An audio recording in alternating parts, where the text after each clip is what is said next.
जय हिंद दोस्तों। हम लोग सीटेट 2022 के लिए मैथ्स कंप्लीट कर रहे हैं और मैथ्स के हम प्रीवियस ईयर के क्वेश्चनों को डिस्कस कर रहे हैं। तो आइए इस वीडियो में देखने वाले हैं कौन कौन से प्रीवियस ईयर एग्जाम्स में सीटेट के या यूपी टेट के प्रीवियस ईयर एग्जाम में जो कुछ क्वेश्चन पूछे गए हैं उनको देखने वाले हैं। देखिए यहाँ पर हमने क्वेश्चन लिया है 2 की पावर 8 का वर्गमूल क्या है। ठीक है, ये क्वेश्चन यूपी टेट 2011 के एग्जाम में आया था।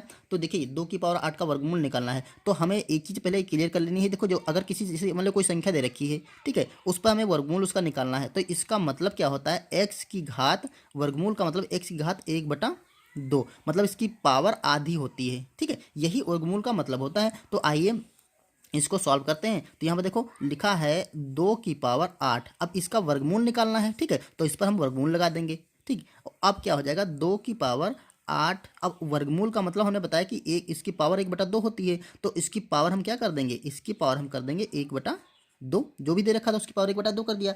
अब देखो जब किसी की पावर 1/2 और घात पर घात लगी होती है तो घातों का हो जाता है गुणा।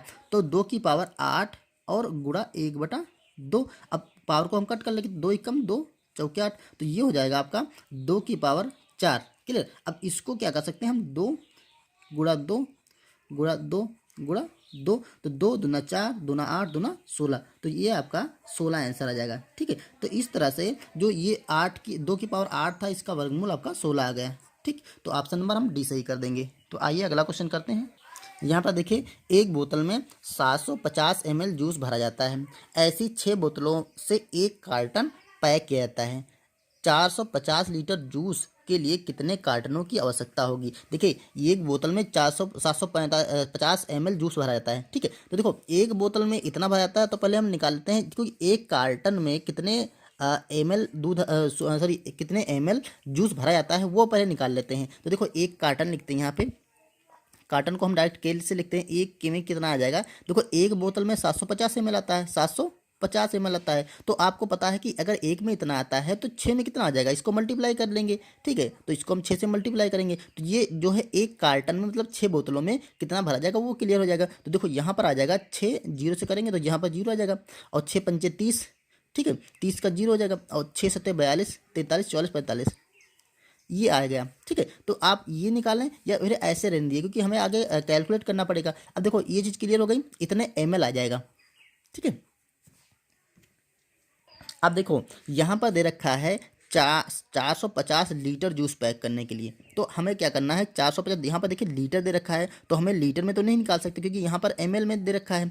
इस जो बोतलों में जूस पैक किया था वो ml में दिया जाता है और यहाँ पर लीटर है। तो देखो हम 450 लीटर है उसको पहले हम बना लेते हैं ml।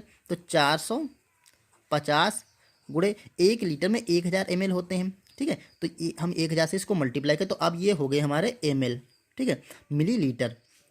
अब क्या करना है, देखो एक एक कार्टन में इतना आ रहा है तो इतने जूस भरने के लिए कितने कार्टनों की आवश्यकता पड़ेगी। इसके लिए हम एक एक नियम से हम लोग पढ़ चुके हैं कि एक एक नियम में क्या होता है, अगर एक का अगर ज़्यादा का मान दे रखा है, ठीक है, और एक का मान पूछ रहा है तो हम सीधे सीधे भाग कर देते हैं। तो देखो यहाँ पर इतने ml का मान, इतने ml दे रखा है और हमें एक ये कॉटन का इतना दे रखा है तो इतने ml भरने के लिए कितने कार्टनों की आवश्यकता, 4050 ml से, और ये 400 जो दे रखा है 450 गुणे 1000 इसको भाग कर देंगे तो जो संख्या आ जाएगी वो कार्टनों की संख्या हो जाएगी। क्लियर। तो यहाँ पर देखो हम भाग करते हैं 4500 से। ठीक है, अब जो आंसर आएगा वही कार्टनों की संख्या हो जाएगी। देखो ये यहाँ से कैंसिल हो जाएगा, ये यहाँ से कैंसिल हो जाएगा, 5 से काटेंगे 5 दून 10 और 5 9 45। ठीक है, 9 से काटेंगे 9 पच्चे 45, यहाँ पर जीरो आ गया। ठीक, तो यहाँ पर क्या आ गया 50 गुणा 2, तो ये बराबर हो गया 50 दूना 100। ठीक है, तो हमें 100 कार्टनों की आवश्यकता पड़ेगी इतना जूस पैक करने के लिए, 450 लीटर। ओके, तो इस तरह से ऑप्शन नंबर हम डी लगा देंगे। आइए अगला क्वेश्चन देखते हैं। यहाँ पर दे रखा है किसी त्रिभुज के कोण 3:7:8 के अनुपात में है। बृहत्तम कोण क्या है, इसका सबसे बड़ा कोण पूछ रहा है। तो आपको पता है जैसे ट्राइंगल है, एक त्रिभुज बन रहा है तो त्रिभुज के जो तीनों कोण होते हैं, ये वाला और ये वाला, तीनों कोण अगर हम मानते हैं एक एक्स है, एक वाई है और एक जेड है। ठीक है, तो X plus Y plus Z, तीनों कोणों का जो योग होता है वो 180 अंश होता है। ठीक है, ये आपको पता होगा। क्लियर। अगर नहीं पता है तो आप ध्यान रखिएगा ये तीनों कोणों का योगफल 180 होता है। ठीक, अब हमें क्या करना है, इसके देखो अनुपातों में मान दे रखा है, तो देखो x की जो अनुपात में मान कभी भी आपको देता है तो हम क्या करते हैं उसमें कोई कांस्टेंट नंबर मिला करके उसी की संख्या को संख्याएं बना लेते हैं। तो जो x एंगल होगा उसको मान लेते हैं हम 3, और यहाँ पर अनुपात दे रखा कुछ कोई कांस्टेंट मिलाते हैं, मान लेते थे 3 के मान लिया, ठीक है, और प्लस y का जो 7 अनुपात में है तो हम 7 के मान लेते हैं, ठीक है, और प्लस z को 8, z 8 अनुपात में है तो यहाँ पर हम 8 के मान लेते हैं। कोई कांस्टेंट नंबर मिला करके आगे आगे सॉल्व करते हैं। तो अब यही जो देखिए ये एक्स वाई और जेड की वैल्यू मिल गई, यही बराबर होगा 180 इसके। ठीक है, अब इनको ऐड कर लेते हैं तो देखो 8 और 7 15 और 15 3 18, तो ये 18 के हो जाएगा 180। तो यहाँ से हम के की वैल्यू निकाल सकते हैं, ये 18 है तो 18 से इसे कट कर देंगे, या नीचे ये देखिए ये 18 है तो यहाँ नीचे जाएगा तब भी कट हो जाएगा, तो 18 से काटेंगे, 18 एक कम 18 10 आ गया, तो के वैल्यू हो गई आपकी 10। के का मान आपका जैसे 10 निकला। अब पूछ रहा था सबसे बड़ा एंगल, तो देखिए अनुपात में सबसे बड़ा क्या है 8 अनुपात है, तो सबसे बड़ा कोण यही होगा। तो 8 अनुपात यहाँ पे क्या लिखा है 8 के मतलब जेड वाला एंगल कितना है 8 अनुपात में है, तो 8 अनुपात का मान देखो के का मान है हमारा 10, तो 8 अनुपात का मान क्या हो जाएगा देखो 8 के बराबर हो जाएगा 8 गुणा 10, तो ये बराबर 80 अंश हो जाएगा। तो जो सबसे मैक्सिमम या बड़ा कोण होगा वो 80 अंश का होगा। ठीक है, तो इस तरह से हम ऑप्शन नंबर डी लगा देंगे। यहाँ पर दोस्तों अगर छोटा कोण पूछते तो हम 3 के या जो 3 के माने हैं तो ये वाली वैल्यू लगते। अगर तीनों कोण किसी कोण का अंतर पूछता है, जैसे मान लो हम बड़े और छोटे कोण का अंतर पूछता तो हम बड़े में से छोटा बढ़ाते, यानी कि 8 से हम 3 निकालते तो 5 के बचता, तो हम के की वैल्यू 10 रखते तो 50 आ जाता है। ठीक, इस तरह से जो पूछता है हम उससे लगा लेते हैं। आइए अगला क्वेश्चन देखते हैं। यहाँ पर देखिए क्वेश्चन दे रखा है 11 इकाई, ठीक है, यहाँ पर बड़ी की इकाई प्लस 11 दहाई प्लस 11 सैकड़ा बराबर है। ये क्वेश्चन दोस्तों सीटेट के 2000 शायद 18 के एग्जाम में आया था। ठीक है, तो देखिए कैसे लगाएंगे 11 इकाई 11 दहाई और 11 सैकड़ा। तो हमें क्या करना, हमें ये चीज़ ध्यान रखना है, सैकड़े मतलब 3 जीरो, दहाई मतलब सॉरी सैकड़े मतलब 2 जीरो, दहाई मतलब 1 जीरो और इकाई मतलब कोई भी जीरो नहीं। तो हम इसको ऐसे लिख लेते हैं। पहले देखो यहाँ पर 11 इकाई है, तो 11 इकाई में हम क्या करते हैं कोई जीरो नहीं लगा सकते, और दहाई है ना, तो दहाई क्या होती है 10 गुना हो जाती है, तो 11 को हम 10 से मल्टीप्लाई कर देंगे, या 11 के जगह हम एक जीरो बढ़ा सकते हैं। ठीक है, प्लस 11 सैकड़ा है, तो सैकड़े का मतलब क्या होता है 100।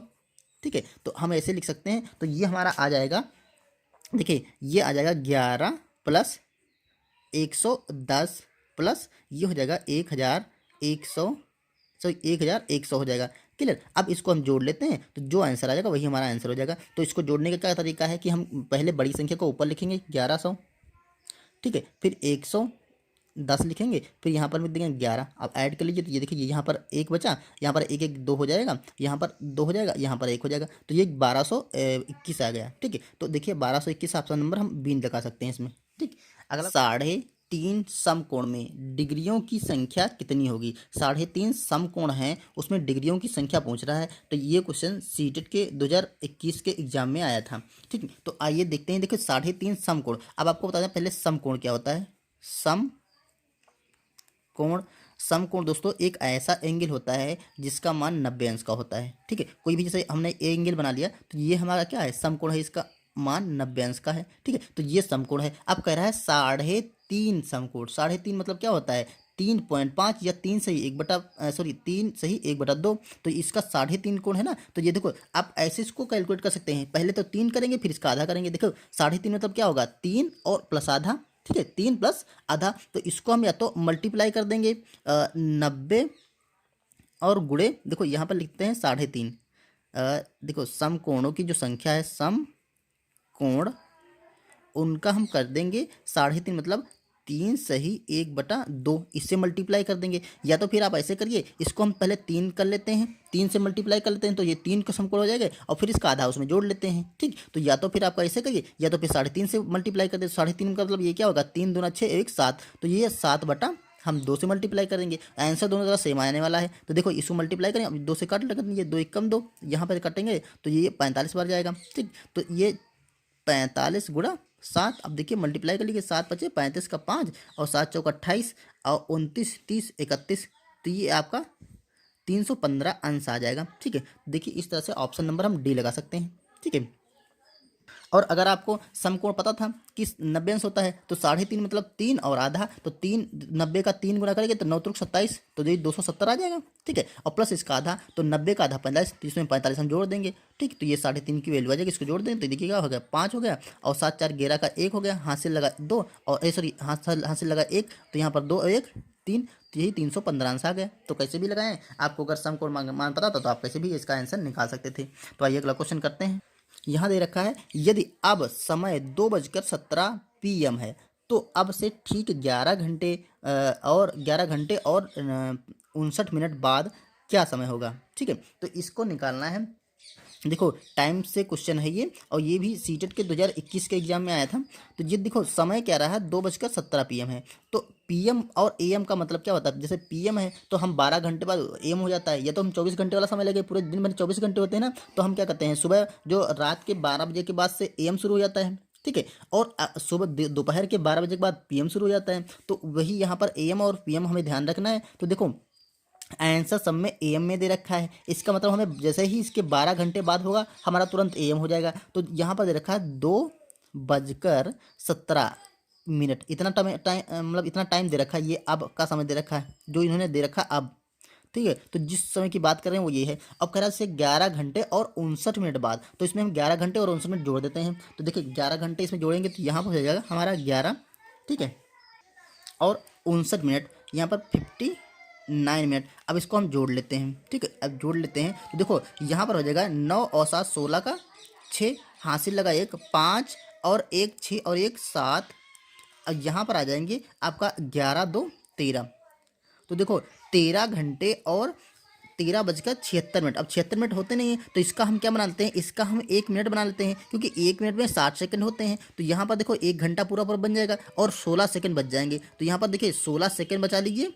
ठीक है, और जो 1 घंटा इधर बच गया, ठीक 16 सेकंड बचा दिया, यहाँ पे 60 मिनट निकल गए ना, 60 मिनट निकल गए तो 16 सेकंड बचे, तो 60 मिनट का हम 1 घंटा बना लेंगे। तो यहाँ पर देखिए 13 और 1 14 घंटे और 16 मिनट हो जाएगा। अब देखो जो ये टाइम था इससे 14 घंटे, मतलब अगर हम 14:16 होगा, तो 14 का मतलब क्या होता है 2, 12 के बाद 13 14, 14 का मतलब 2, मतलब इसका यहाँ पर 12 घंटे जुड़े हैं, इसीलिए यहाँ पर देखिए आंसर सब AM ने दे रखा है। तो यहाँ पर 2:16 हो जाएगा और ये AM हो जाएगा, क्योंकि 12 घंटे जैसे ही ज़्यादा होते हैं तुरंत AM से PM बदल जाता है, PM से AM आ जाता है। तो यहाँ पर 2:16 AM होगा। ठीक है, तो इस तरह से ऑप्शन नंबर हमारा C सही होगा।